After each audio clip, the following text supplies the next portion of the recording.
tal? Bienvenidos a esta presentación del libro. Hoy presentamos el libro de Stephanie Graf, como el papel secante con la tinta, la teología inversa de Walter Benjamin y Theodor Wiesengrund Adorno.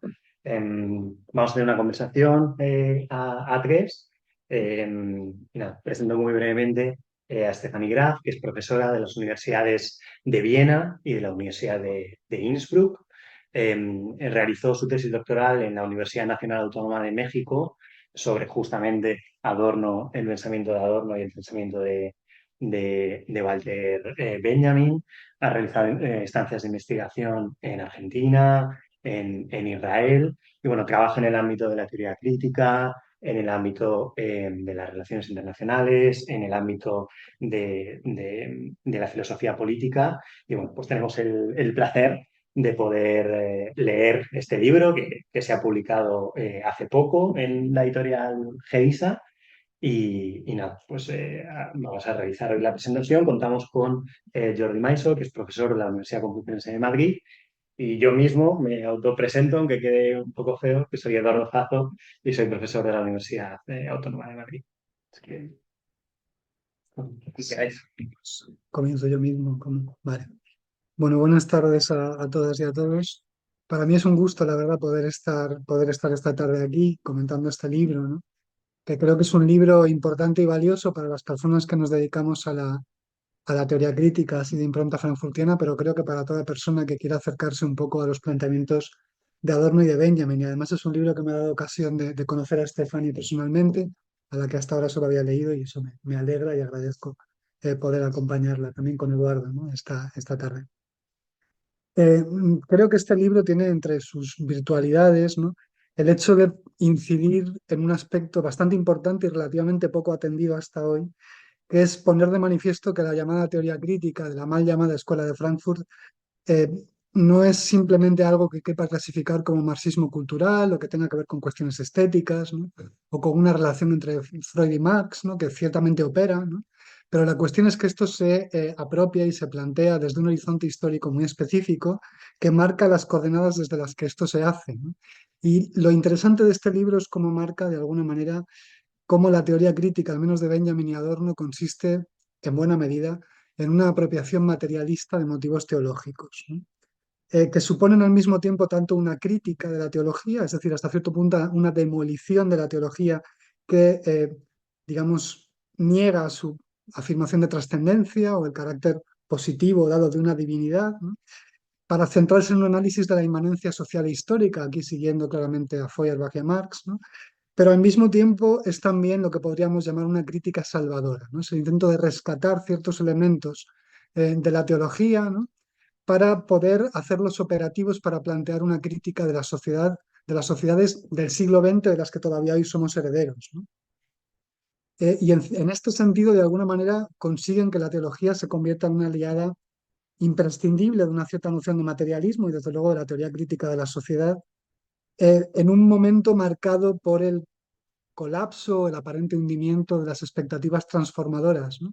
Que tiene que ver con el ascenso del nazismo, que tiene que ver con la ausencia de un sujeto revolucionario y con que en esa famosa dicotomía que formulaba Rosa Luxemburgo entre emancipación y barbarie, pues que claramente lo que estuviera ganando fuera la barbarie, ¿no? Cómo rescatar desde ahí una perspectiva de crítica. Y diría que lo que este libro expone de forma muy clara, ¿no? Es lo que en alemán se ha llamado en alguna ocasión el núcleo teológico incandescente de la teoría crítica, ¿no? Algo así como las brasas teológicas que arden en el corazón de la teoría crítica y que aquí se despliegan, digamos, de forma clara, ¿no? Y de forma, digamos, muy pormenorizada, además, digamos, corrigiendo algunos malentendidos que vienen de buena parte del establishment filosófico y que han cuajado prácticamente como lugares comunes, ¿no? Pienso, por ejemplo, en las, no sé cómo llamarlo para decirlo amablemente, ¿no? Las, la forma, por decirlo muy diplomáticamente, la forma en la que Hannah Arendt intenta representar el carácter de la relación entre Benjamin Adorno y el Instituto de Investigación Social, ¿no? En el mejor de los casos es un cotilleo con muy poca base histórica cierta, ¿no? Pero también de alguna manera el modo como desde posiciones como las de Habermas o Bellmer se ha criticado la supuesta fuga a la teología, ¿no? Como una especie de reminiscencia incómoda o casi vergonzosa en una era posmetafísica, ¿no? Y finalmente también posiciones como las de Jacques Derrida, ¿no? Que desde una, creo, una incomprensión absoluta ha mostrado una idea, una crítica de la violencia divina para una crítica de la violencia de Walter Benjamin que echa a perder todo lo que este concepto puede tener de fructífero y útil. Esto no es algo que haga yo o que esté diciendo yo, esto es algo que el libro de Stephanie hace, creo, de forma muy solvente y ya solo por esto es una lectura, creo, que ha de ser muy bienvenida. En segundo lugar, aunque sea quizá algo más baladí, ¿no? Pero creo que no lo es del todo, ¿no? Estamos muy acostumbrados a abordar a Adorno y a Benjamin eh, de una forma, digamos, muy poco rigurosa, ¿no? Se han convertido prácticamente, la relación entre estos dos autores se ha convertido prácticamente en un meme cultural, ¿no? En el que, digamos, están permitidas, digamos, lecturas muy arbitrarias, ¿no? Que tienen su lado más conocido, ¿no? En esta especie de cliché que presenta a Benjamin como una especie de el abuelo simpático, mientras que Adorno es el abuelo gruñón, ¿no? Y este tipo de lugares comunes, ¿no?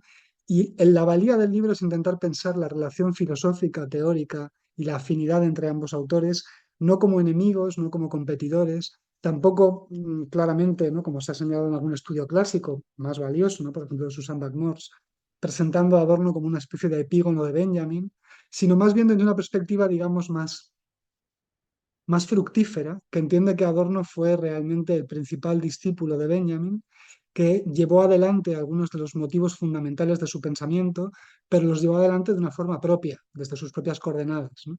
Y eso llevó a que en los años 30, particularmente, el propio Adorno se sintiera en condiciones de criticar a Benjamin desde lo que él entendía que era su proyecto común, ¿no? En un diálogo filosófico que muy pocas veces ha sido bien entendido, diría yo, ¿no?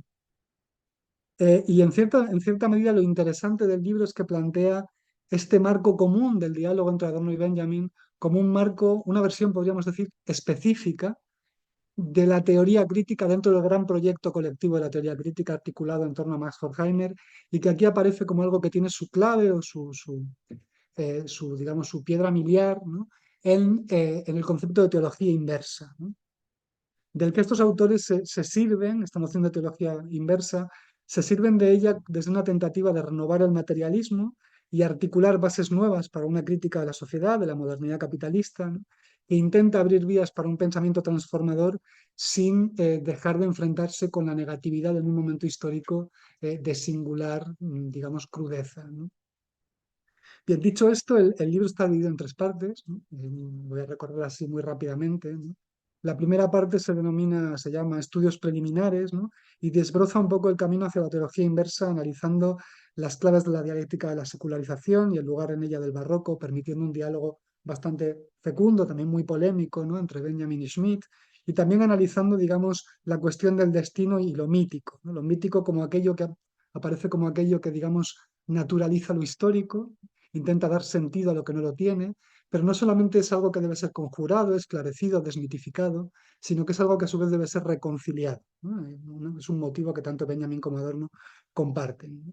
Y la parte central, que es realmente, yo diría, el núcleo, ¿no? Fundamental teórico del libro, ¿no?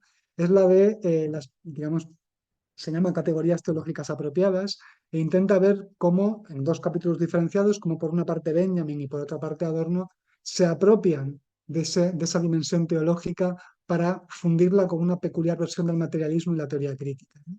En el caso de Benjamin, los conceptos claves son el de revelación, que está vinculado a una noción de conocimiento, y el de redención, que está vinculado a una noción de historia, que tiene su visión más conocida en las tesis sobre el concepto de historia, pero que no aparece solo aquí. Y en el caso de Adorno tiene que ver con la idea de la provisión de imágenes o del materialismo sin imágenes y con un peculiar modo de entender, digamos, la función crítica de una determinada noción de mesianismo, ¿no? Una determinada noción de mesianismo. Y una tercera parte, para mí realmente valiosa, me ha gustado muchísimo, debo decir, esta tercera parte, es un diálogo con una serie de autores que son interlocutores tanto de Benjamin como de Adorno, ¿no? Escritores, literatos, que permiten concretar, ¿no? Permiten aterrizar un poco esta noción de teología inversa en posiciones, digamos, precisas, ¿no? En primer lugar, Karl Kraus, en segundo lugar, y en menor medida Brecht, ¿no? Y sobre todo, digamos, Franz Kafka, al que el libro dedica páginas, a mi juicio, realmente memorables, ¿no? Realmente extraordinarias. Debo decir únicamente y casi como única nota crítica que podría decir al libro, la única cosa que me ha llamado la atención es que, y que creo que hubiera enriquecido todavía más este libro, que es extraordinario, es la ausencia de diálogo con la persona que en lengua castellana, pero también en alemán, más ha desarrollado el concepto de teología inversa antes de este libro, que es José Antonio Zamora, ¿no? Que ha desarrollado esto tanto a propósito de Adorno como de Benjamin en diferentes escritos. Y bien, eh, simplemente por intentar aterrizar todas estas cuestiones en una serie de puntos, yo me voy a centrar en dialogar, ¿no? Además, ya digo, he leído este libro con muchísimo interés y me alegra mucho poderlo compartir aquí, con una serie de elementos que tienen que ver con la centralidad del concepto de teología inversa para la teoría crítica, ¿no? Y para la teoría crítica de Benjamin y Adorno. Y tanto Benjamin como Adorno, ninguno de los dos es teólogo, ninguno de los dos tiene una peculiar formación religiosa, ¿no? Los dos vienen de familias secularizadas. En el caso de Adorno, el judío era solo su padre y no tenía ni siquiera una relación muy estrecha con él, ¿no? La influencia de su madre y de su tía, que eran católicas, era mucho más fuerte en un sentido biográfico, ¿no? Pero lo que a ellos les interesa más bien es, de alguna manera, servirse de estos motivos teológicos de una forma libre, ¿no? Apropiarse de ellos para articular nuevas formas de entender un pensamiento emancipador. Y en este sentido, una figura de contraste, ¿no? Con estos dos protagonistas, ¿no? Que aparece repetidamente en el libro, es un interlocutor privilegiado de Benjamin que con el tiempo se va a convertir también en un interlocutor importante para Adorno, ¿no? Que es Gershom Scholem, ¿no? El estudioso de la mística judía, con el que, digamos, el contraste es claro, porque lo que Scholem está buscando, ¿no? Y que ni Benjamin ni Adorno pueden aceptar, es la idea de que en las sociedades modernas pueda rescatarse la teología, que se pueda, digamos, revivir el elemento teológico. Y tanto Benjamin como Adorno no consideran que esto sea así, ¿no? Es decir, creen más bien que para que la teología pueda hacerse fructífera es un barco que debe hundirse del todo. Y solamente una vez que se haya hundido el barco podemos bucear para extraer sus tesoros, ¿no? Y hacerlos de alguna manera fructíferos para la crítica de la realidad. Esto es algo que, digamos, en Benjamin recorre casi toda su obra, desde sus textos tempranos, de forma más visible en los escritos de principios de los años 20, Capitalismo como religión, Fragmento teológico político para una crítica de la violencia, hasta las tesis sobre el concepto de historia, ¿no? Y en Adorno es algo que recorre desde el famoso motivo de una carta temprana a Horkheimer sobre la salvación de lo carente de esperanza como el motivo central de su pensamiento, hasta desde luego muchas de sus formulaciones en la dialéctica negativa, ¿no? Eh, Al mismo tiempo, el modo como se plantea esta teología inversa, insisto en esto, no es como una noción positiva de teología, como un elemento religioso. Esto no interesa en absoluto. Por otra parte, no son Adorno y Benjamin quienes inventan este problema de la teología. Hay un antecedente muy importante, ¿no? Que tiene que ver con la idea de que el proceso de secularización hasta cierto punto fracasa en la medida en la que en la cotidianeidad de las sociedades capitalistas persisten elementos cultuales, religiosos, ¿no? En todo caso, no del todo desmitologizados, ¿no? Y el primero, o uno de los primeros en dar cuenta de esto fue el propio Marx, ¿no? Fue el propio Marx cuando llama la atención sobre la coexistencia entre sociedades en principio secularizadas y desmistificadas, y la persistencia de mistificaciones sociales, ¿no? Por ejemplo, a través del problema del fetichismo o de la forma mercancía como algo al mismo tiempo sensible y suprasensible, para lo que Marx únicamente encuentra metáforas teológicas, ¿no? Como es conocido y ha sido muy estudiado. Al mismo tiempo, el propio Marx insistía una y otra vez desde sus escritos de juventud, ¿no? En que la crítica de la religión es el principio de toda crítica, principio de toda crítica. Y por tanto, de alguna manera, la crítica de la religión está vinculada a la idea de que persisten formas sociales de heteronomía que la secularización no ha acabado de liquidar, ¿no? Y formas de mistificación que siguen operativas. Es este, digamos, es esta persistencia en motivos religiosos precisamente lo que permite a Benjamin y Adorno, esto lo explica muy bien Stephanie en su libro, operar o poner en marcha una teología inversa, ¿no? Que sin embargo se las arregla sin un concepto de Dios, sin cualquier, digamos, elemento mítico de la teología, ya enumera la venganza, la culpa, el sacrificio, la penitencia, la sacralidad de la mera vida, ¿no? Adorno hablará de que después de los horrores que designa el topónimo Auschwitz es imposible hablar de un sentido positivo de la inmanencia, ¿no? Y por tanto, el motivo teológico tiene más bien que ver con una forma de entender la inmanencia no como algo que comunique con una trascendencia, sino como algo, digamos, que en un momento crecientemente hermético, cerrado, que parece, digamos, en un horizonte histórico completamente clausurado, abra la perspectiva, digamos, de una óptica que trascienda esa realidad histórica clausurada. Y en ese sentido, el elemento de verdad de la teología que Adorno y Benjamin buscan está en lo profano, no está en lo sacro, no está en lo religioso, ¿no? Y está en lo profano de un mundo marcado por la injusticia, por el sufrimiento evitable, ¿no? Y por la realidad histórica como catástrofe y como barbarie. En este sentido, lo que buscan es, digamos, hermanar dos elementos que en principio podrían parecer inconciliables, ¿no? Materialismo histórico y teología. Materialismo histórico y teología. Eh, que, digamos, se recogen de forma especialmente clara en algunas imágenes que encuentro imágenes más, yo diría, prácticamente inolvidables, ¿no? Para esto, desde luego es Benjamin, ¿no? Una de ellas es la que da título al libro, y la otra es la imagen que abre las tesis sobre el concepto de historia, ¿no? Que supongo es sumamente conocida, ¿no? Que habla de un autómata, ¿no? Que juega al ajedrez y que a cada movimiento de su oponente responde con una jugada que gana la partida, ¿no?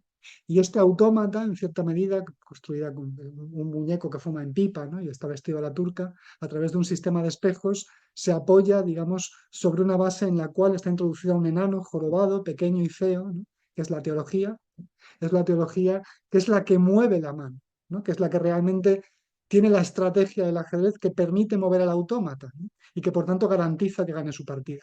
Esta imagen es muy interesante porque el materialismo histórico vulgar, ¿no? De la Segunda Internacional había entendido que la historia era un proceso automático que llevaba por sí misma la emancipación, ¿no? Lo que Benjamin está haciendo es decir, sí, bueno, aceptemos esto, ¿no? Pero aceptemos que lo que lleva a la emancipación, si podemos entenderlo como un automatismo, no es en absoluto automático, ¿no? No viene de la confianza en la historia, no viene de la confianza en el desarrollo de las fuerzas productivas.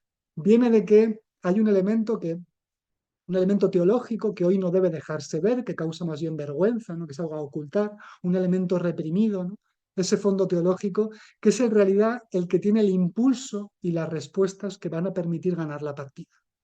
Esta es la idea de Benjamin que creo que es muy pregnante y de la que se sirve muy bien Stefani en su libro, ¿no?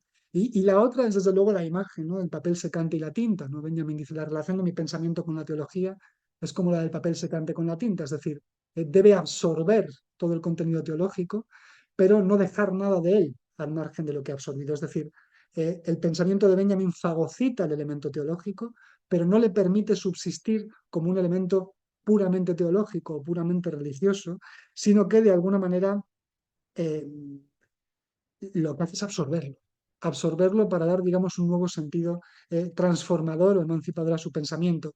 Por ejemplo, vinculado a una noción de historia que sea algo más que la repetición de lo siempre igual, que sea algo más que el despliegue de una serie de determinaciones que vengan marcadas, por ejemplo, por la lógica de desarrollo del capitalismo, o que sea algo más, digamos, que una realidad que es capaz de producir, lo sabemos, ¿no? Mucho sufrimiento, pero ningún sentido, ¿no?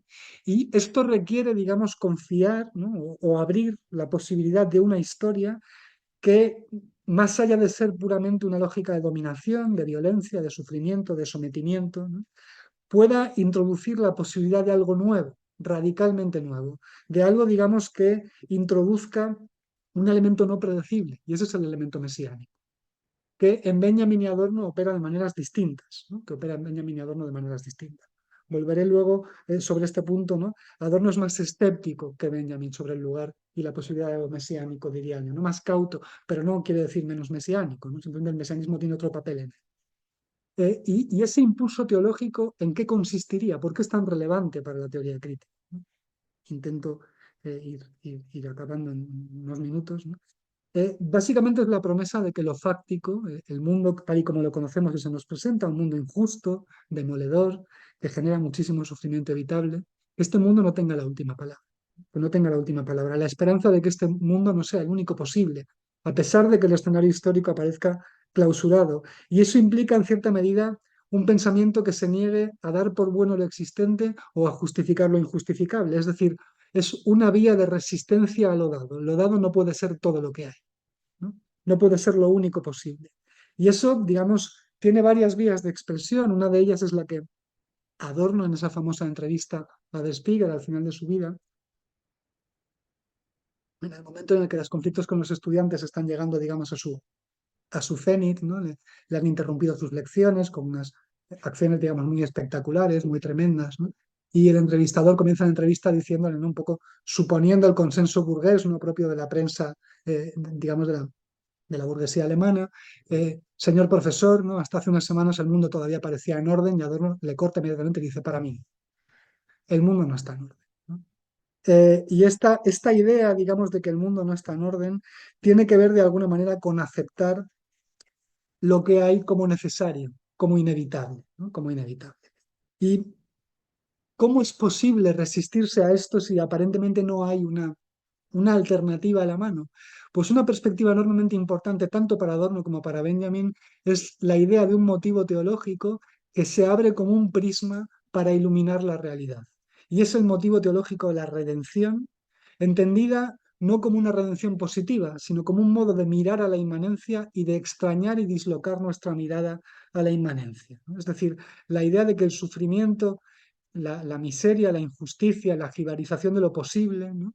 En el mundo dado sea algo inevitable, sea algo, digamos, que tenemos que aceptar y que, en cambio, lo que debe ser la tarea de la teoría es construir perspectivas que rompan este conformismo tácito del sano sentido común, que rompan la costra, ¿no? de la conformidad con este estado de cosas, construyendo perspectivas y ópticas que revelen el mundo en su carácter más irredento, ¿no? Más desgarrado, más dislocado. Esto es algo que Benjamin y Adorno hacen en diferentes momentos realmente cruciales de sus escritos, ¿no? En el caso de Benjamin, Stephanie habla, por ejemplo, del concepto de violencia divina, para una crítica de la violencia, creo que es una aportación realmente importante. Y desde luego también un pasaje que yo creo que me ha gustado muchísimo, ¿no? Del libro, en la mirada del ángel de la historia, ¿no? El ángel de la historia que en cierta medida se convierte en una especie de alter ego del intelectual crítico. Mira la historia como un conjunto de ruinas, eh, como un conjunto de destrozos, ¿no? Que se acumulan mientras él es llevado por la tempestad del progreso hacia el futuro, las mira con horror, quisiera detenerse, digamos, despertar a los muertos, recomponer lo destrozado, pero no puede. De todos modos, esta mirada, digamos, ese ángel no puede por sí mismo, digamos, presenta una mirada a la realidad que es la mirada del horror, pero el ángel no puede producir la salvación que necesita, no puede detenerse. Lo mismo que el intelectual crítico. El intelectual crítico necesita un tipo de relación con la historia para poder reparar esto. El ángel necesita, digamos, hacer efectiva algún tipo de irrupción mesiánica. Lo que irrumpe aquí más bien, digamos, es la idea, dice Benjamin, de que el Mesías no solamente va a venir como redentor, va a venir como vencedor del anticristo, ¿no? Es decir, va a venir como el intento de poner fin a una historia realmente infernal, demoníaca, que es, digamos, la idea de una violencia constante, de una victoria constante de ese enemigo marcado por la violencia, la dominación y el sometimiento que nunca ha dejado de vencer, ¿no? Y que es hora, digamos, de interrumpir su reinado constante, ¿no? Aunque vaya cambiando y pasando de unas manos a otras. Eh, en esta medida, digamos, lo mesiánico aparece únicamente como un modo, y así lo plantea Stephanie, ¿no? Como un modo de concretar cuáles son las tareas históricas y humanas para conseguir, digamos, una transformación del mundo profano. Es decir, la redención aparece, la idea de redención aparece como una luz, como una clave epistemológica para mirar al mundo. Y si algo, digamos, para mirar a la inmanencia, si alguien ha formulado esto de forma clarísima, ha sido Adorno en el fragmento final de Mínima Moralia, ¿no?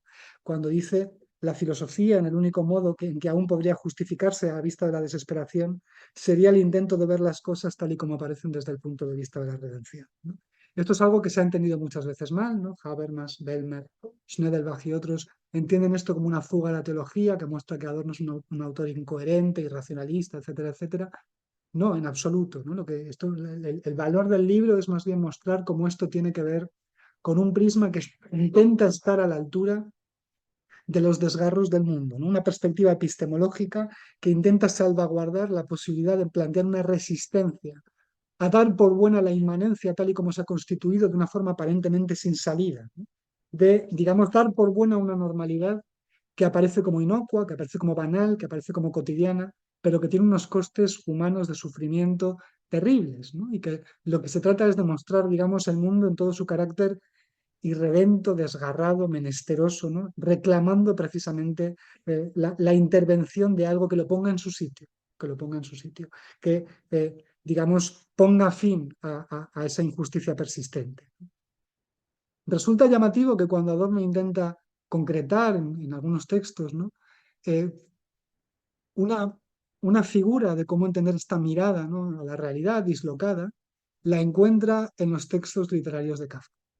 Y esto es algo que Stefani recoge muy bien en su libro, tanto en el diálogo de Adorno y Benjamin sobre Kafka, como en la propia especificidad de su narrativa, ¿no?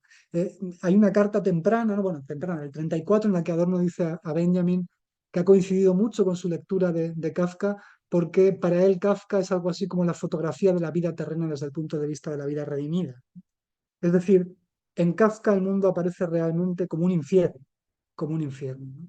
Pero esa mirada del mundo como un infierno es, digamos, también responde a que se ha echado a perder, se ha desperdiciado lo que podría haber redimido la inmanencia, la idea del instante desperdiciado con la que se abre la dialéctica negativa, ¿no? Eh, la, la, la, digamos, la lectura de Kafka o la posición de Kafka, me permito leerlo porque es un pasaje que Stefani cita y que creo que es muy valioso, ¿no? Tal y como lo plantea Adorno, finge un lugar desde el que la creación aparece tan desgastada y dañada como de acuerdo con su concepto debería estarlo el infierno.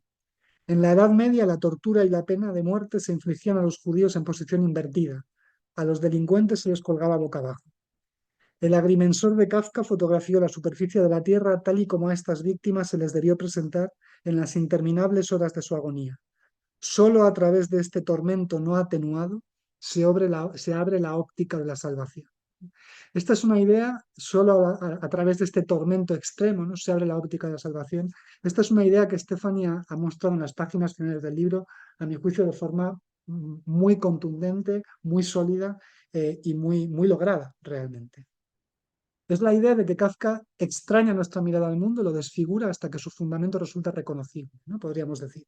Pero esto no tiene que ver con que podamos entender a Adorno o a Benjamin, pero creo que esto encaja especialmente con la posición de Adorno, como un autor que renuncia a lo mesiánico, mejor dicho, que renuncia a la utopía.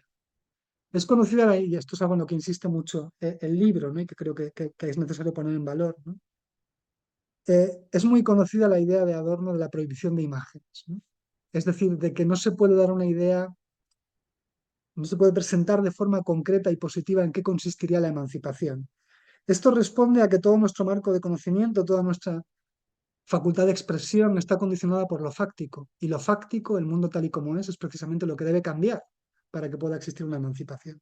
De ahí que el único camino que queda abierto para la utopía en Adorno sea la negación determinada del mal orden vigente, ¿no?, de lo que produce sufrimiento evitable. En las palabras de Adorno, que Stephanie recoge muy bien, que nadie más pase hambre, no la producción ilimitada, ¿no?, del mecanismo productivo como un fin en sí mismo, que sea capaz de desarrollar nuevas potencialidades humanas, no, lo más básico, que nadie más pase hambre, que no haya más tortura, que no haya más Auschwitz, ¿no? El imperativo categórico, ¿no?, que Hitler ha legado a los seres humanos en su estado de no libertad, orientar el pensamiento y la acción de modo que Auschwitz no se repita y no ocurra nada semejante. Estos son motivos en los cuales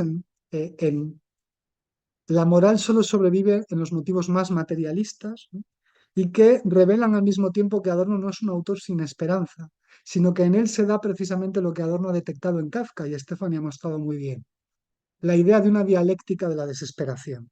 Es decir, el mundo es tan terrible, tan descorazonador, tan cruento, que esa realidad no puede aceptarse como norma. Y ese es el único motivo de esperanza que tenemos, pero no es poco, pero no es poco, ¿no? Lo más importante, la tarea que esto marca la teoría crítica, es la idea de que para preservar la posibilidad de una verdadera emancipación, la tarea de la teoría es no edulcorar y no hacer pasar por buenas los rasgos de una realidad efectivamente injusta, efectivamente cruenta y efectivamente dañina. Aquí las posiciones de Adorno y de Benjamin tienen matices, pero creo que comparten, digamos, una suerte de humus común. Y ya para cerrar, que me he extendido más de lo que quería, simplemente me gustaría plantear dos preguntas por si quieres recogerlas, ¿no?, que me surgían al hilo de la lectura. La primera tiene que ver con esta noción, digamos, de la persistencia, de la crítica de la persistencia del mito o de lo mítico, como un cierto fracaso de la secularización, como algo que intenta presentar el sinsentido como sentido, naturalizar la historia. Y me venía, digamos, a la idea, ¿no? Me venía un poco la idea de que uno de los autores que se presentan como las claves de la secularización en el primer capítulo, que es Hans Blumenberg, ¿no? ¿Hasta qué punto la posición de Benjamin y Adorno de crítica del mito sería conciliable con las posiciones de Blumenberg? Es una pregunta que me preocupa desde hace tiempo y que he encontrado además bastante bien formulada en tu texto, ¿no? Y la segunda tiene que ver con un interés quizá más personal, ¿no? Que creo que esta noción de teología inversa es enormemente valiosa y el libro lo muestra, ya digo, de manera muy, muy sólida, ¿no? Eh, y sin embargo creo que hay un autor, ¿no? Es verdad, es una posición distintiva de Adorno y Benjamin dentro de la teoría crítica, que les diferencia a los demás autores, ¿no? Claramente de Marcuse, de Löwenthal, de Horkheimer.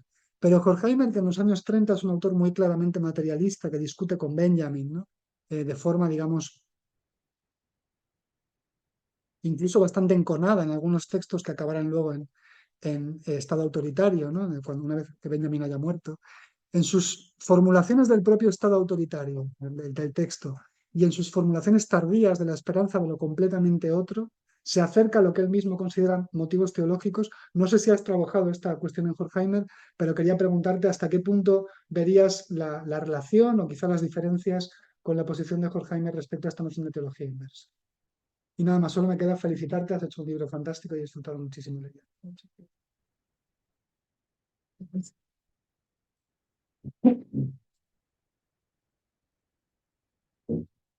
Muy bien, bueno, pues lo primero, muchas gracias, Stephanie, por la invitación a presentar el libro. Yo también lo he disfrutado mucho. Creo que plantea de forma muy, muy clara esa idea de la teología inversa, recorriendo los textos capitales de Benjamin y de Adorno. Y bueno, pues creo que va a quedarse como un libro crucial, ¿no? Para abordar esta cuestión en estos autores. Yo no soy experto en teoría crítica, de tal modo que, bueno, voy a articular mi intervención en dos grandes bloques que aparecen y que atraviesan todo el texto, ¿no? Que son la cuestión de la secularización, que es lo que yo más he trabajado, ¿no? La cuestión de la religión y la secularización, y en segundo lugar, lo propiamente judío de este pensamiento, ¿no?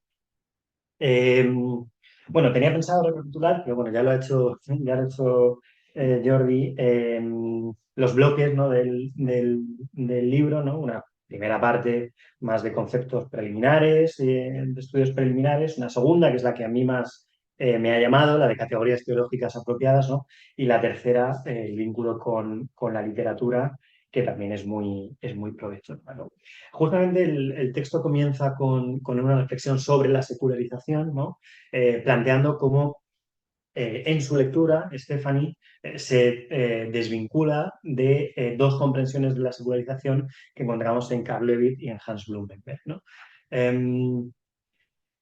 Y para entender esto, bueno, quiero hacer un par de referencias, ¿no? para que se siga un poco mejor el argumento que me parece muy valioso y que identifica muy bien cuál es el curso de pensamiento de ambos autores, ¿no? Porque el término secularización es un término muy problemático, ¿no? Sobre todo en países histórica o culturalmente católicos, ¿no? Donde secularización se entiende de forma inmediata como disminución de la religión, como menor importancia de la religión en diferentes ámbitos, y nos ponemos más sociológicos, ¿no? Como disminución de la tasa de creencia y práctica religiosa, ¿no? Y donde pues, el marco fundamentalmente es el de la oposición entre la Iglesia y el Estado, y justamente ese conflicto se entiende más bien con otra palabra, que es la de laicidad, laicismo, y no tanto lo secular, ¿no? En cambio, secularización es una palabra importante y especialmente en el ámbito germanoparlante, que es en el que nos movemos, ¿no? En un momento, finales del XIX y gran parte del siglo XX, ¿no? Donde nos encontramos, al menos hasta la Segunda Guerra Mundial, con una minoría judía muy importante, con un catolicismo minoritario dentro de todo su ámbito germanoparlante, ¿no? Y un protestantismo luterano mayoritario, ¿no? Donde, bueno, pues justamente secularización es una palabra clave para entender los procesos modernos, porque justamente ese protestantismo luterano no tiene la potencia que tiene el catolicismo en otros países. Simplemente, pues, una cuestión muy mínima, pero importante para todos estos debates, ¿no? Es que no existe una iglesia luterana centralizada en Alemania hasta la caída del Segundo Reich. Es solo en la República de Weimar cuando aparece una organización religiosa luterana alemana, más allá de cada uno de los Länder o cada uno de los estados, ¿no? Entonces, una palabra clave para entender procesos culturales y políticos en la época, ¿no? Y bueno, pues dos de las interpretaciones, aunque solo se aparecen de forma clara después de la Segunda Guerra Mundial, son las de Levitt y las de Blumenberg, ¿no? La de Levitt, dicho muy rápidamente, eh, plantea que justamente la modernidad es heredera del pensamiento judío-cristiano en términos muy amplios, ¿no? Sigue de alguna manera el dictum nietzscheano del Nietzsche de madurez, ¿no? De los últimos años, el Nietzsche de el anticristo cuando plantea la historia de Occidente como una lucha entre Judea contra Roma, Roma contra Judea, ¿no? Bueno, pues en ese sentido, planteando Levitt dos modelos de pensamiento, el pensamiento greco-romano, que tiene su centro en el logos del cosmos, es decir, en pensar la naturaleza, y el pensamiento judío-cristiano, que tiene como centro pensar el Señor de la historia, ¿no? La tesis de Levitt es que la modernidad, a pesar de ese discurso antirreligioso, sigue siendo camufladamente religiosa, ¿no? Siguen resonando motivos teológicos, incluso en un pensamiento político, en un pensamiento filosófico radicalmente antirreligioso, antiteológico y especialmente anticristiano, y su modelo es justamente volver a ese pensamiento greco-romano, a ese paganismo eh, que fue soñado por Nietzsche de alguna manera, ¿no? Cuando hace ese elogio, ¿no? En la genealogía de la moral, de la aristocracia romana, griega, vikinga, japonesa, bueno, pues de la aristocracia de los mundos previos al triunfo del cristianismo, ¿no? Y en cambio Blumenberg, por otro lado, plantea que hay una autonomía de la modernidad, ¿no? Y que en ese proceso que da lugar a la modernidad y con la ciencia como elemento central y definitorio de la modernidad, ¿no? Hay una serie de elementos teológicos que se transforman y no podemos hablar de continuidad, ¿no? El interés de Blumenberg en última instancia consiste en afirmar la autonomía de la modernidad. En todo caso, ambos autores están de acuerdo en que lo religioso es una rémora, lo religioso es algo del pasado, ¿no? Blumenberg apunta hacia la ciencia, Levitt apunta hacia el pensamiento greco-romano, ¿no? Pero en todo caso sí que estarían de acuerdo, a pesar de sus múltiples diferencias, en considerar que lo religioso no es productivo para pensar el presente, ¿no?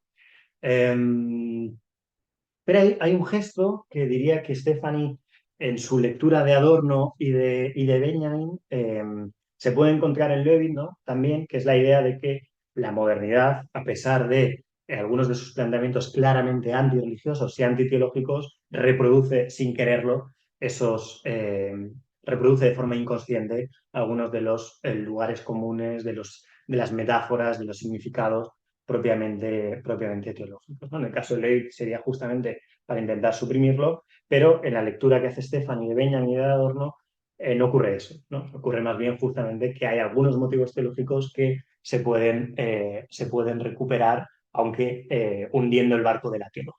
Pero bueno, simplemente por ver cómo en esos debates sí que se plantea algo muy, muy específico, ¿no? ¿No? Y algo muy claro que si uno lee algunos clásicos en la relación entre marxismo y religión, pues no se ve de forma muy clara, ¿no? Pienso en Marxismo y religión de Ludwig McClelland, donde, bueno, pues traza este vínculo muy problemático entre marxismo y religión, sobre todo antes de la Primera Guerra Mundial, ¿no?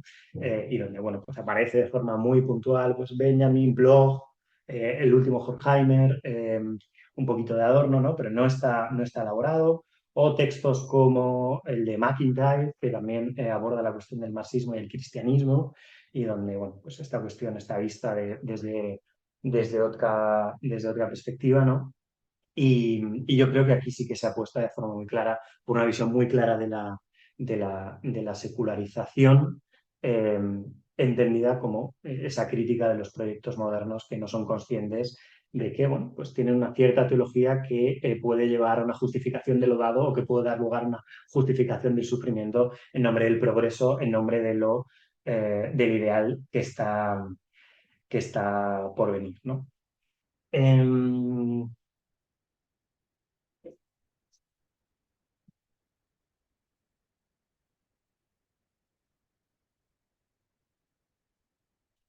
em, por otro lado, este proyecto se centra en una serie de nociones que son clave y que son clave fundamentalmente de la teología judía, ¿no? Y esto es con esto, ¿no? Apunto al bloque, al segundo bloque de lo que aquí quería comentar, ¿no? Y es que justamente en el ámbito germanoparlante surgen estos debates sobre secularización, ¿no? Ya he mencionado algunas de las teorías, ¿no? Pero en estos debates sobre la secularización, justamente el judaísmo, los autores que tienen una procedencia judía, a pesar de no estar familiarmente vinculados con el judaísmo o no tener una mayor relevancia el judaísmo en su vida, tanto en su formación como en su desarrollo intelectual, no tiene una formación específicamente judía, ¿no? Sin embargo, si seguimos a Enzo Traverso, estoy pensando en el Traverso del final de la modernidad judía o en el texto publicado en Pretextos sobre la simbiosis judío-alemana, ¿no? Señala que hay algo muy específico dentro de ese mundo judío-alemán, ¿no? Porque podemos distinguir tres grandes ámbitos, por un lado Francia, por otro lado el mundo alemán y por otro lado Rusia, ¿no? Donde justamente estos elementos aparecen de forma distinta porque el contexto es muy diferente, ¿no? En el ámbito francés, de alguna manera, la negación de la condición judía y la delimitación al ámbito privado de los judíos, justamente lo que permite el acceso a la ciudadanía, ¿no? Autores judíos en este mismo contexto, ¿no? Como Ramón Aron o como Claude Lévi-Strauss, donde también de alguna manera hay algo que podemos detectar en su pensamiento, pero que no aparece de forma explícita porque el marco de la Tercera República Francesa es justamente la privatización de la religión como condición de acceso a una ciudadanía supuestamente universal, ¿no? Esto que Aron lo formuló de forma muy clara, ¿no? Cuando señaló que recibía como francés, cuando los alemanes cuando los alemanes, el nacionalsocialismo, ¿no? Cuando el Tercer Reich invade a partir de junio del 40 Francia, ¿no? Y autores como Aron o como Lévi-Strauss marchan al exilio, ¿no? Eh, Él señalaba, ¿no? Que recibía como francés la herida que le querían infligir como judío, señalando que justamente es su carácter francés universalista el que permite de alguna manera articular esa condición judía, ¿no? Que de alguna manera está soterrada. Mientras que en el ámbito ruso, señala Enzo Traverso, ¿no? En el ámbito ruso ocurre más bien lo contrario, una especie de getificación de lo judío, un menosprecio enorme por parte de las autoridades políticas rusas, sobre todo del zarismo, evidentemente, ¿no? Estamos hablando de antes de la Primera Guerra Mundial. Hay una especie de conversión del elemento cultural en el elemento identificador, ¿no? del judaísmo, y los debates van por otro lado, ¿no? Y justamente en Alemania es donde, bueno, pues prolifera este pensamiento judío alemán, tal y como lo señala Enzo Traverso, que da lugar a muchísimos desarrollos, y yo creo que uno muy claro y que hasta donde yo he leído no ha sido definido con la claridad con la que aparece en este libro, ¿no? También se encuentra en Benjamin y en Adorno, ¿no? Em, mm, Uno de los textos donde sí que he encontrado algo parecido y quería preguntarte por ello, ¿no? Porque sí que aparece mencionado en un par de ocasiones, pero no está tan desarrollado, ¿no? Es en el texto de Michael Lowy, que también es otro autor que justamente ha intentado pensar marxismo y religión, ¿no? Y que tiene un texto fundamental que es Redención y Utopía, el judaísmo libertario en Europa Central, un estudio de afinidad selectiva, ¿no? Como Levy apunta justamente, ¿no? A este elemento más eh, anarquizante, en términos políticos lo diría, ¿no? De estos pensadores que intentan combinar marxismo y religión, ¿no? Uno de los autores ahí trabajados que no aparece en el libro, también querría preguntar también por tu opinión, es Bloch, ¿no? Que justamente este tema es uno de los grandes temas de Bloch, como el judaísmo es una cantera, es una fuente de recursos para luchar contra lo dado, ¿no? Para ofrecer una resistencia a lo dado, o por decirlo con otro autor que también aparece citado, ¿no? Que es Jan Assmann, ¿no? Como con el monoteísmo como una especie de contrarreligión frente a las religiones primarias, ¿no? Encontramos siempre herramientas que permiten hacer una crítica de lo dado. Encontramos siempre un espacio a partir de lo cual se puede hacer una crítica de lo jurídico o de lo político, ¿no? Una crítica que en muchas ocasiones se plantea en términos puramente teológicos, y que en otras ocasiones, y que entiendo que es el propósito y el sentido del libro y el logro del libro, a mi juicio, ¿no? Es que esos recursos teológicos, aunque evidentemente sean teológicos, se pueden utilizar de una manera profana, ¿no? Siguiendo, bueno, pues lo que señalaba Ashman en la réplica que hacía a Carl Smith, ¿no? Cuando planteaba que todos los conceptos de la moderna teoría del Estado son conceptos teológicos secularizados, ¿no? Y Ashman señalaba más bien al contrario, que todos los conceptos teológicos son conceptos políticos teologizados, ¿no? Planteando justamente que los conceptos políticos, o sea, que los conceptos teológicos que encontramos en el Antiguo Testamento, ¿no? Son conceptos jurídicos o conceptos políticos que se teologizan en la Torá o en lo que desde el mundo cristiano se denomina el Antiguo Testamento, ¿no? Nociones como la alianza, como el pacto, en el fondo son conceptos jurídicos previos, ¿no? Que en el texto bíblico o en la Torá aparecen teologizados, ¿no? Entonces, bueno, creo que ahí se muestra muy bien bueno, por decirlo otra vez con la metáfora que aparece en el libro, ¿no? La teología es un barco que se hunde y que tiene que hundirse, ¿no? Pero se pueden rescatar pecios, ¿no? Se pueden rescatar tesoros que sirven para hacer una crítica del presente, ¿no?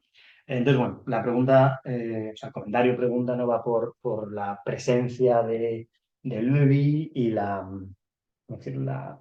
Sí, la concomitancia del proyecto también de otro autor cercano, pero bueno, con otra vía, ¿no? Que es la de Blog, ¿no? Que también está con estos temas, ¿no?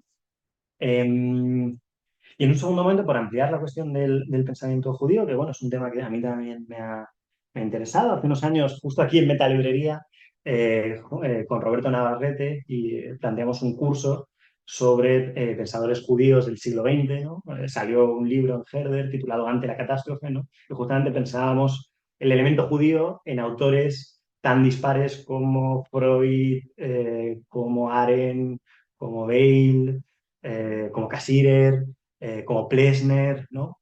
Eh, Proyectos muy distintos entre sí, ¿no? Muy dispares entre sí, ¿no?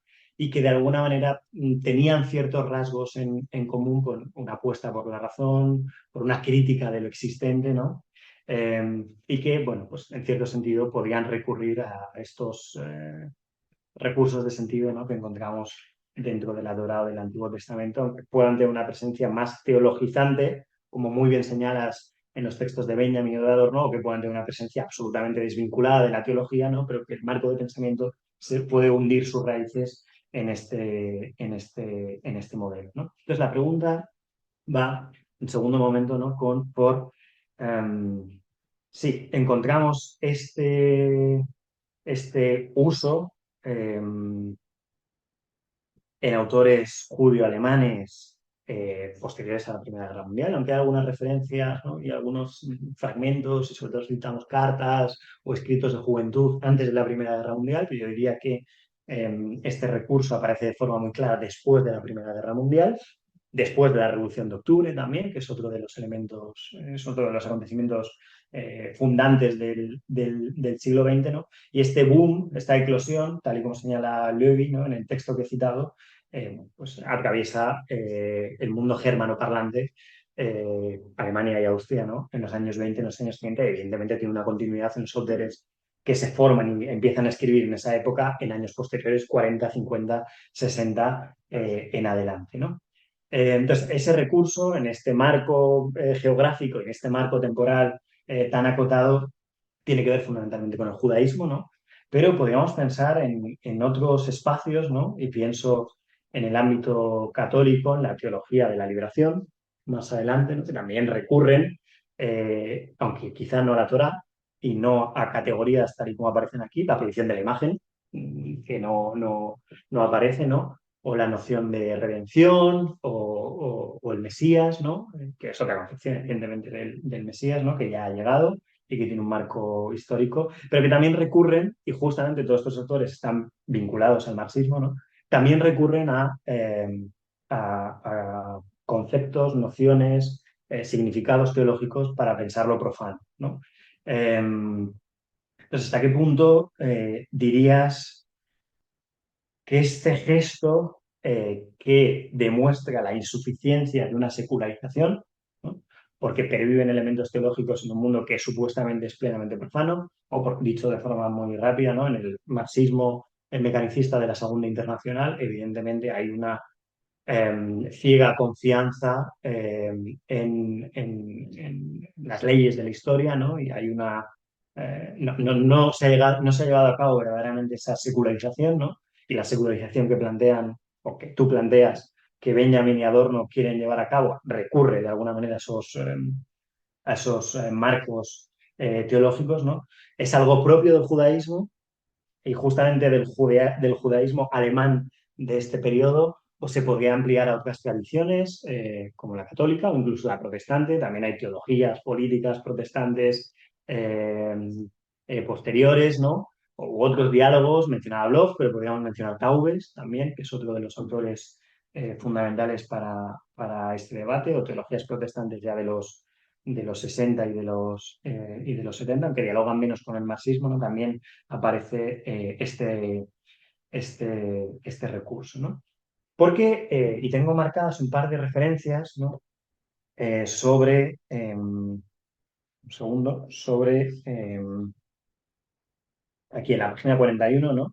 El judaísmo como la religión que promueve la salida del mito, o en la conclusión, ¿no? Cuando señalas que el monoteísmo, de alguna manera, no se encuentro la cita exactamente, ¿no? Sí, en el monoteísmo, página 313, ¿no?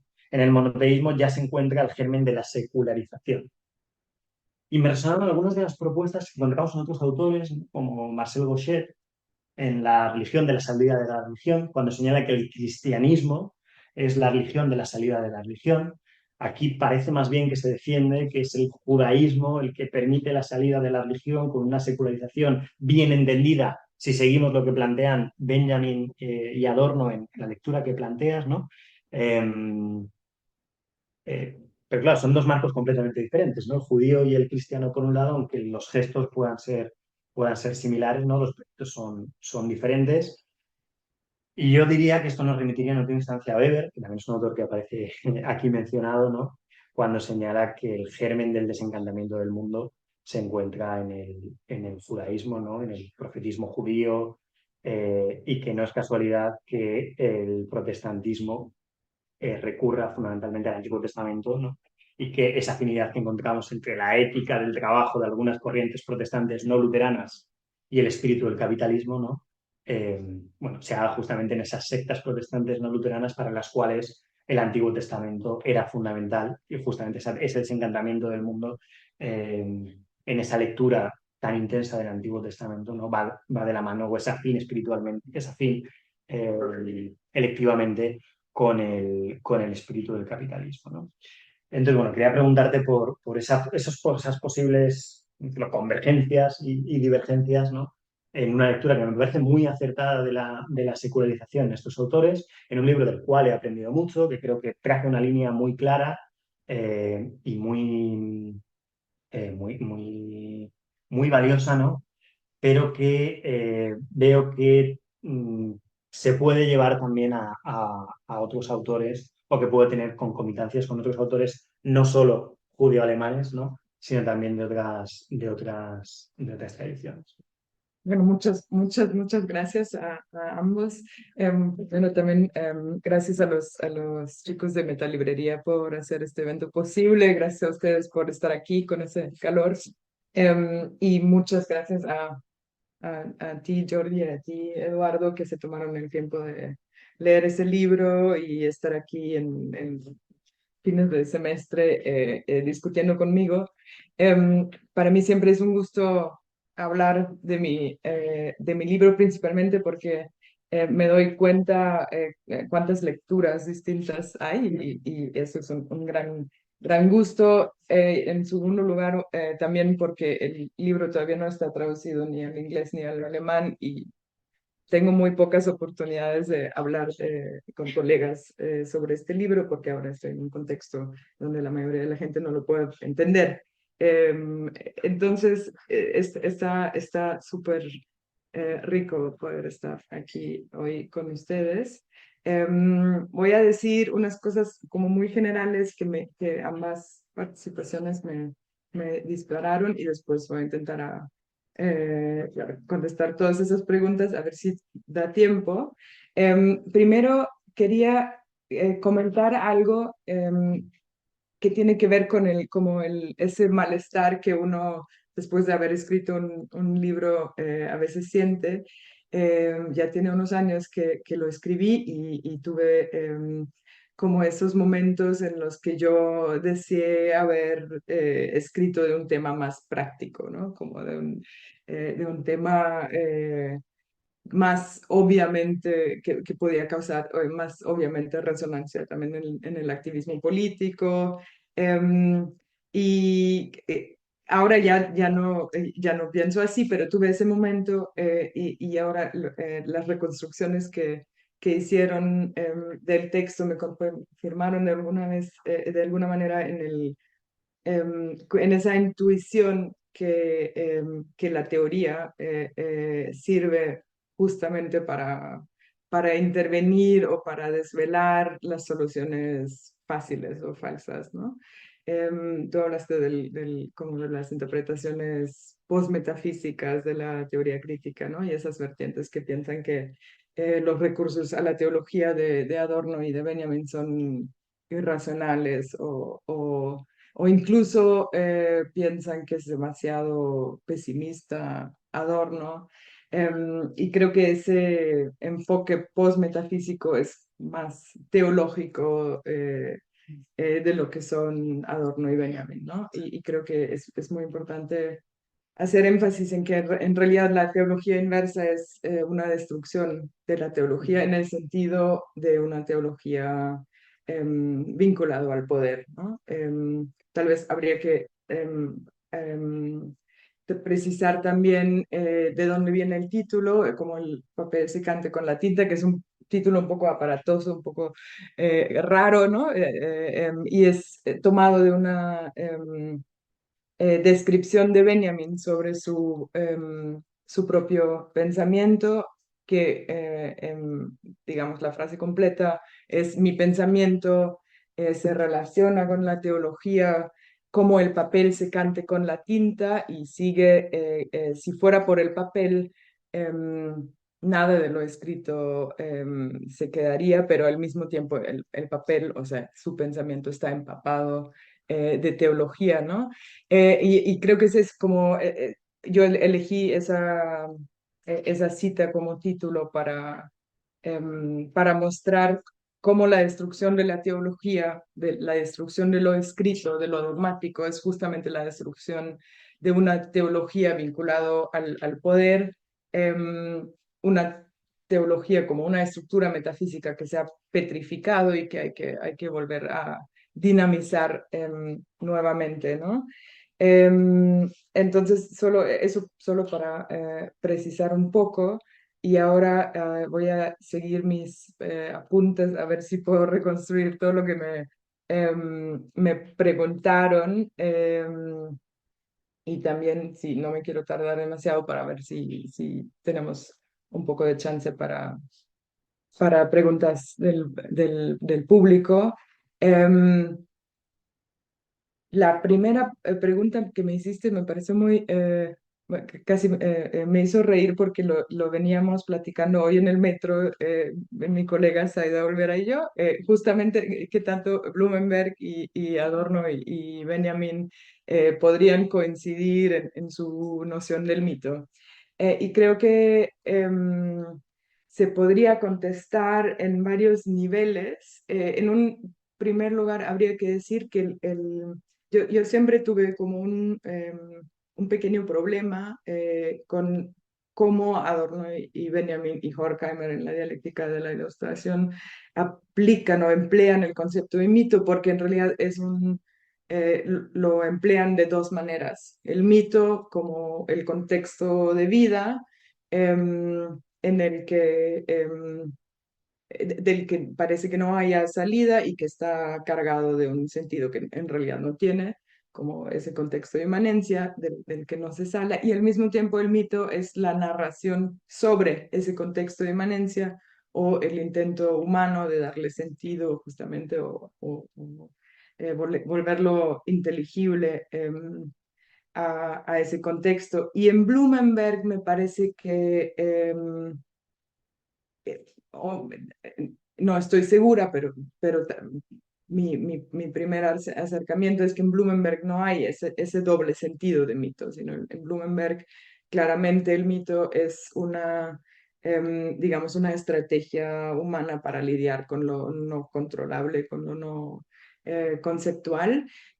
Pero creo también, yo creo que muy espontáneamente se podría decir que Blumenberg es un poco más un poco menos en contra, está un poco menos en contra del mito, como que le carga de un potencial emancipador que Adorno y Benjamin no tiene, pero creo que donde sí se podrían, donde estaría muy rico explorar más la relación entre estos pensadores, es la cuestión de lo no conceptual o lo que no se puede traducir. Porque en Blumenberg hay una idea de que también lo veníamos hablando hoy, el mito por un lado y el misticismo por el otro lado, que se vinculan con las estrategias, el concepto y la imagen o la metáfora. Hay como una constante traducción de uno a otro para apuntar a lo que está fuera, a lo que no se puede traducir o a lo que no se puede controlar por los mecanismos del intelecto, digamos, ¿no? Entonces, en la traducción de un ámbito a otro, sale algo así, se hace palpable o inteligible lo que está fuera. Y creo que es una idea que se parece mucho a la idea de traducción que es tan importante para Benjamin, que es una idea no poco teológica, digamos, ¿no? Que justamente sugiere que si hay algo así como que podemos llamar verdad, esa verdad nunca se puede acceder mediante un lenguaje, ¿no? O sea, el lenguaje apunta a ese ámbito de la verdad, pero en realidad solo se toca en la traducción de un lenguaje para otro. O sea, y ahí está, digamos, él tiene esa idea del lenguaje mesiánico, el lenguaje de los nombres, que es el lenguaje verdadero, ¿no? Pero es un lugar que no existe, o sea, no es un lenguaje que se puede producir humanamente. Em, Parecido a la idea de violencia divina, que no se puede producir humanamente y no hay que hacer como el esfuerzo de intentar recrear ese lenguaje, ¿no? Sino es la idea de la traducción que permite como un acceso a ese ámbito de la verdad. Entonces, creo que ahí, más que por el mito, serían muy conmensurables Blumenberg y estos pensadores de los que trato. Mm. ¿Qué más? Em, Horkheimer, y que en su final en sus textos tardíos, creo que te referías al texto sobre Schopenhauer, tal vez, donde sugiere... Entre otros factores, Ujú. perfecto, sí, entre otros. Tengo que admitir que no lo he trabajado mucho, o sea, cuando aparece Horkheimer, eso es simplemente tiene que ver también con razones pragmáticas de que no pude trabajar todo lo que Mm. hubiera sido interesante. Pero si no mal recuerdo, Horkheimer en ese texto sobre Schopenhauer sugiere que Schopenhauer es algo así como el último metafísico, que hace una teología que creo que se podría leer en paralelo con las teologías antinómicas que le interesan también mucho a Adorno en su conversación con Scholem, ¿no? Esas ideas eh, que se tocan con la gnosis, ¿no? La idea de que ese mundo existente en realidad está hecho por un dios, un demiurgo malo, y a través como de romper las leyes de este mundo que está creado por un Dios malvado. O sea, a través del pecado se puede acceder a la redención. Entonces, ahí tal vez se podría establecer un puente, pero tengo que admitir que no lo he trabajado mucho. Em, sí, para no extenderme demasiado, paso a tus preguntas también, Eduardo. Lo primero, me preguntaste por el papel de Michael Levy y por qué no aparece más o porque aparece muy poquito. Em, También la respuesta es un poco contingente. O sea, lo leí y recuerdo que Levy era uno de los primeros, eso era uno de los primeros libros que me llevaron a acercarme a ese tema. O sea, fue una inspiración muy importante en algún momento, pero después ya no lo retomé mucho porque me pareció ya, después de una investigación un poco más profunda, me pareció que estaba construyendo ese tipo de judaísmos de manera un poco identitaria, como si fuera, o sea, una corriente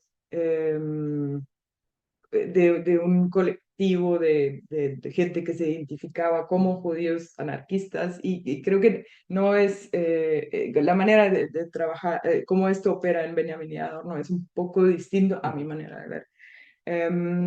Blog, ahí sí creo que es una pregunta importante porque no aparece tanto.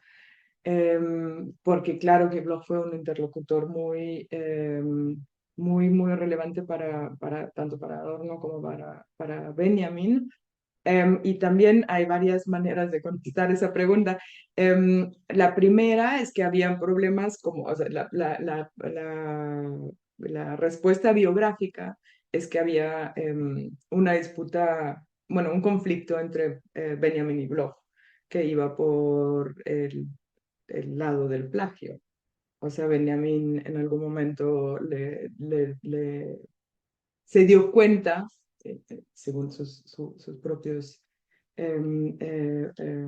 presentaciones, eso sale en varias cartas, que Bloch le robó muchas ideas, o sea que había cosas no publicadas de Benjamin que de repente Bloch las sacó. Entonces, como obviamente, o sea, tampoco me metí tanto en la biografía intelectual como para rastrear los archivos si era cierto o no era cierto, pero como que me llevó al menos a tratar blogs con un poco de cuidado.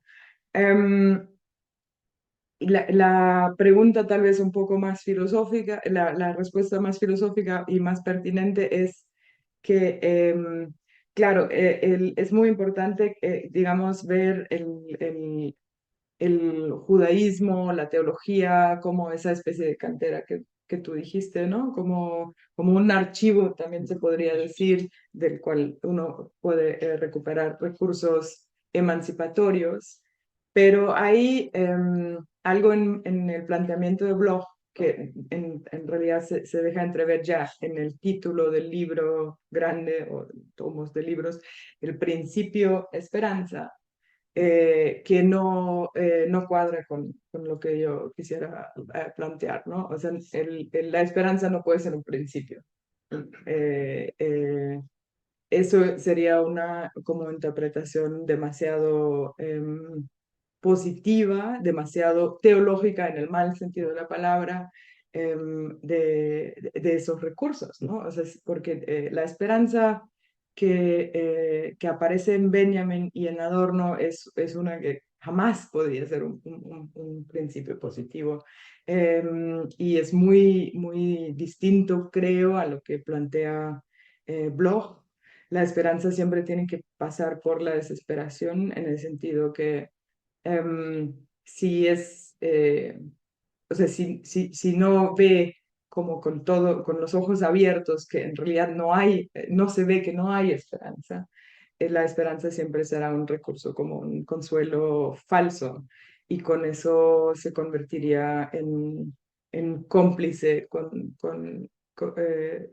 de una realidad tal como es. Y evitaría cambiarla, ¿no? O sea, trabajaría como en contra de sí misma. Por eso blog, no.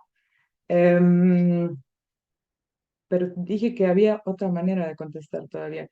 Pero creo que ya bueno, la manera pragmática otra vez, simplemente que hubiera sido otro proyecto de libro, también meter a blog. Pero ya más o menos creo que dije porque no me interesó tanto. Y ya con eso termino. Me preguntaste por el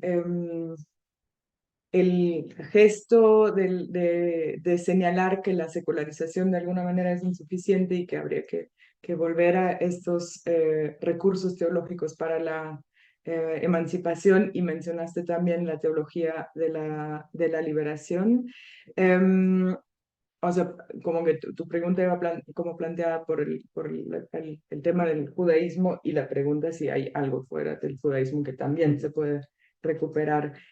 Yo creo y creo que lo digo así en el libro, es difícil jugar el judaísmo contra cristianismo en esos pensadores. Son muy, muy eclécticos en los recursos que emplean. Em, y creo que sí, o sea, creo que la mayoría de los recursos que emplean efectivamente vienen del judaísmo, que tienen que ver, diría yo, así espontáneamente con el hecho que el judaísmo no fue la religión que durante milenios se alió con el poder político. Por eso tiene, creo que, recursos más críticos, pero la línea no es, o sea, no es de confrontación, eso no, diría que no. Em, lo que tal vez es un problema de la teología de la liberación y de las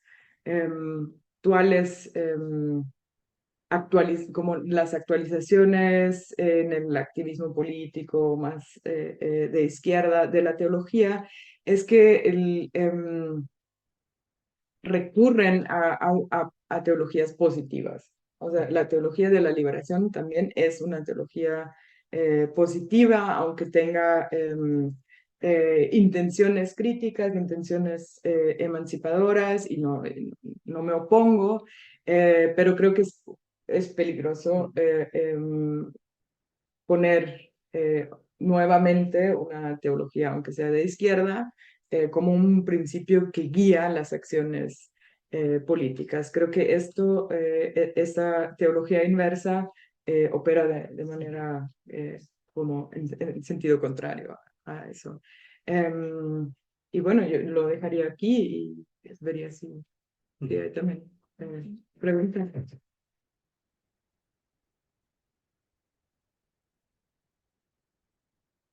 Sí, yo creo que hay tiempo para unas cuantas preguntas, si queréis. Sí, mi pregunta es si esta teología inversa de Benjamin y Adorno puede servir como un puente para justamente quienes proponen la acción política a partir de la fe, de la religión, como teología de la liberación y demás, y a quienes están del otro lado, ¿no? Anticlericales, marxistas, ortodoxos, si es que todavía hay o cosas parecidas, ¿no? Como que esta podría ser un puente, digamos, no sé si también quepa el término teología secular para dialogar entre quienes aún tienen religión o espiritualidad, que también eso lo ha trabajado mucho el profesor Eduardo, cómo se relacionan o no, y ambas persisten y gozan de cabal salud hoy en día, y quienes se han distanciado de eso. Eh, yo contesto, igual después me pueden ayudar. Sí, habría que ver en cada caso particular, ¿no? Si eso podría ser un puente o quién se está enfrentando con quién, pero en términos generales, creo que puede servir para acabar con unos malentendidos, diría yo, ¿no? O sea, digamos, esas corrientes anticlericales, marxistas, como ateos militantes, creo que tienen prejuicios sobre la teología que tienen que ver con la idea, por ejemplo, que esto tiene que ver con una creencia en lo sobrenatural o en el más allá, y no ven que, de hecho, eso lo comparten con estos representantes de la teoría crítica que se autoconciben como postmetafísicos. Tiene que ver con un malentendido sobre la metafísica, ¿no? O sea, la metafísica no es algo que esté en otro mundo, ¿no? Sino solamente es una manera, una manera de hablar de estructuras que no se pueden tocar, percibir, y son estructuras o ideas o motivos muy importantes a los que no habría que renunciar, ¿no? Como la libertad, la verdad y incluso la muerte, ¿no? Y la teología inversa podría tal vez ahí mediar es como hacer inteligible que pensar metafísicamente no quiere decir una esperanza o fe irracional en lo sobrenatural. Iría por ahí. Tal vez ustedes me quieren complementar.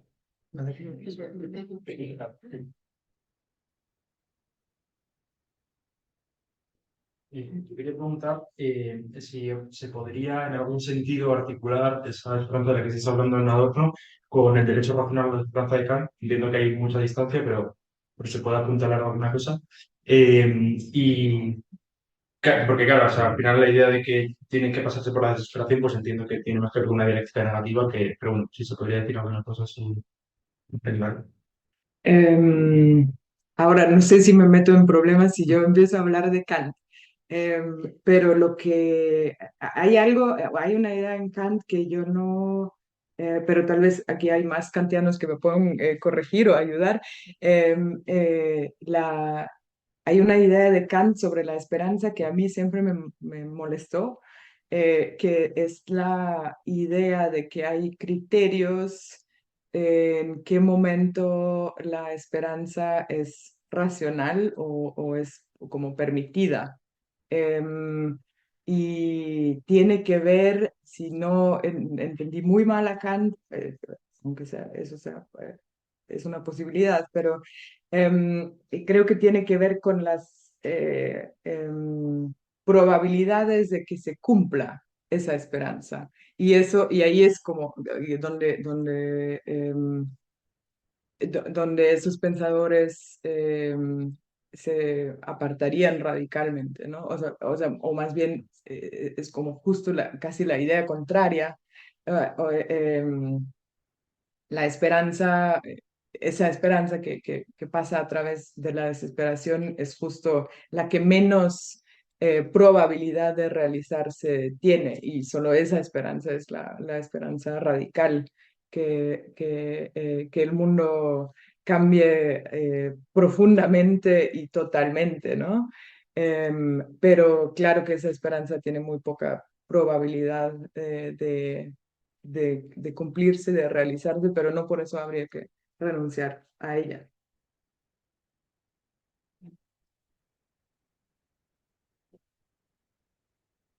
Una intervención más.